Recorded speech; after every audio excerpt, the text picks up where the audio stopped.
Grabe mga kalapatids, napakalakas ng ulan. July 24, 2024, kasagsagan ng bagyong Karina. Kamusta kayo mga kalapatids? Sana maayos lang yung kalagayan ninyo at yung mga ibon nyo ay ligtas. Eto mga kalapatids, dito tayo sa ating mga alaga.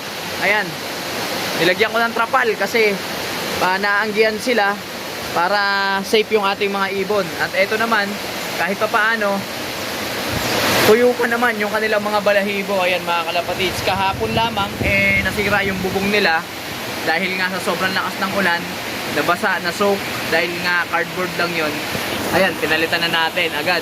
At sinamantala natin yung pagkakataon mga kalapatids, nilinis natin yung mga dumi dito sa ating kulungan. At alam nyo kasi mga kalapatids, pagka ganyang maulan, hindi lang uso yung sakit sa tao, pati sa ating mga alagang ibon. Hindi dahil sa lamig at ulan mga kalapatids, kundi dahil dun sa kanilang mga dumi na nababasa. Pagka nabasa ang kanilang mga dumi, nagpo-produce yun ng ammonia, isang gas na chemical na kapag nasinghot ng ating mga alaga, maaaring maka-apekto, maka-irritate sa kanilang respiratory. Kaya uso ang one eye cold ngayon mga kalapatids. Kaya eto, sinamantala na natin yung pagkakataon. Naglinis tayo mga kalapatids. Tinanggal natin yung mga dumi nila sa ilalim. Ayan, yung mga pwedeng mabasa. Parang sa ganon, mabasa man yan, malinis yung kanilang kulungan at hindi nila masisinghot yung mga amoy o yung singaw nung kanilang mga dumi. Ito lang mahirap mga kalapatids, alas 12 pasado na pero hanggang ngayon di pa ako nakakapagpatuka kasi nga hindi ako makabili ng patuka dahil sakto naman naubusan ng patuka dito, wrong timing. Kaya hanggang ngayon di ko pa napapatuka itong aking mga alaga, pero siguro mamaya gagawa natin ang paraan. At napakalakas pa rin mga kalapatids ng ulan dito sa lugar namin, Quezon City.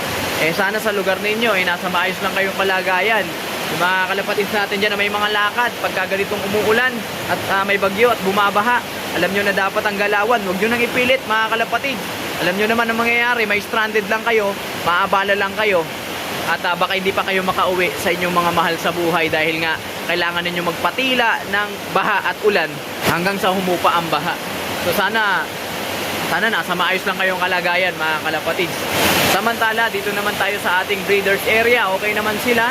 Bala kong tanggalin yung mga dumi nila dito sa poop tray kasi naaanggihan at pwede mag-cause yan ng sakit.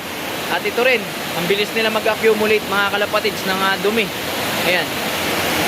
At nilagyan ko na lang ng trapal para na sa ganun ay kahit pa paano makaharangan yung mga angge-angge.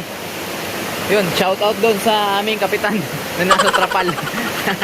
So yun mga kalapatids, papaalala lang tayo na kapag ganitong maulan, uso ang mga karamdaman sa ating mga alaga. Kaya samantalahin natin ang pagkakataon, linis-linis lang mga kalapatids. At hanggat maaari, huwag na natin paalabasin o ibabad pa sa tubig yung ating mga alaga. Hayaan na lang natin sila dyan magpahinga. At ito yung ating mga alaga, tanyo, relax na relax naman sila. At ang lakas na ng hangin mga kalapatids. So dito ko na siguro tatapusin yung video natin sa araw na ito. Ingat kayo mga kalapatids. Hanggang sa muli. Paalam. Grabe, lakas ng hangin. Basa na ako.